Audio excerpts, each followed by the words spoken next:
അല്ല, എങ്ങനെയുണ്ട് ടിന്റുവോ ബിസിനസ് ഒക്കെ? ഈ ബൂത്ത് അങ്ങ് പൂട്ടിയിടുന്നതാ നല്ലത്. ഒരു കച്ചവടം ഇല്ലെന്നേ. ശരിയല്ലേ, STD ബൂത്ത് എല്ലാം പൂട്ടി വരാണ്. അതെങ്ങനെയാ? പിച്ചക്കാരുടെ കയ്യിലും പോലും മൊബൈലല്ലേ? അതേന്നെ, ഈച്ചയായിട്ട് ഇരിക്കുക. പിന്നെ ആരങ്ങോട്ട് വരല്?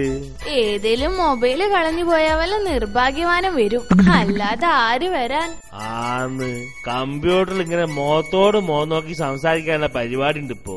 അതും ഫ്രീ ആണ് പോലും. വല്ല ഇന്റർനെറ്റ് കഫേയും തുടങ്ങാൻ ഞാൻ അച്ഛനോട് പറഞ്ഞതാ, കേക്കണ്ടേ? Hello Tintu, how are you? എന്നാ ശരി, പിന്നെ കാണാം, ബൈ ബൈ. അല്ല, ഈ എന്താ അവനോടൊന്നും സംസാരിക്കാഞ്ഞ്?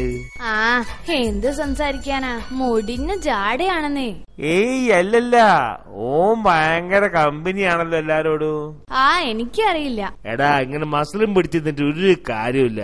എല്ലാരോടും നല്ല ഫ്രീ ആയിട്ട് സംസാരിക്കണം കേട്ടാ. എങ്ങനെ? എല്ലാവരോടും നല്ലോണം ഫ്രീ ആയിട്ട് സംസാരിക്കണം. അങ്ങനെ ഫ്രീ ആയിട്ട് സംസാരിച്ചാലേ ഞാൻ പിന്നെന്തിനാ ഈ ബൂത്തും തുറന്നിരിക്കുന്നത്?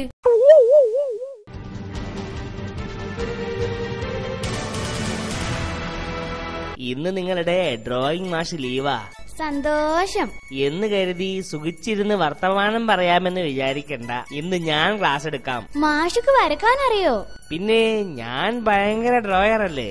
അത് ശരി, അത് പുതിയ അറിവാ. നിങ്ങളൊരു കാര്യം ചെയ്യ്, ഒരു പേജ് എടുക്ക്, അതിലൊരു പാമ്പിനെയും ഒരു കീരിയെയും വരക്കി കാണട്ടെ. ഓക്കെ മാഷേ. ഇതാ മാഷെ, പാമ്പും കീരിയും. ആ, കൊള്ളാമല്ലോ, നന്നായിട്ടുണ്ട്. ടിന്റു, നിന്റെ പടം ഒന്ന് കാണട്ടെ. എന്താടാ ഇത്? പാമ്പ്. പാമ്പോ? ഇതിന്റെ തല എവിടെ? തലയിലെ മുമ്പില്. അതിന് കണ്ണും മൂക്കും എവിടെ? പാമ്പിനെവിടാ മൂക്ക് മാഷേ? മൂക്ക് മാഷോ? മോഹനം മാഷെന്ന് വിളിയടാ. മാഷേ, പാമ്പ് തിരിഞ്ഞു നിക്ക, അതുകൊണ്ടാ കാണാത്തെ. കഷ്ടം. അല്ല, ഇതില് കീരി എവിടെ? കീരി. ആ, കീരിയെയും വരക്കാൻ ഞാൻ പറഞ്ഞില്ലേടാ. അത് ആക്ച്വലി ഞാൻ വരച്ചതാ. എന്താന്നറിയില്ല, പാമ്പിനെ കണ്ടതാണെന്ന് തോന്നുന്നു. കക്ഷി ഒരൊറ്റ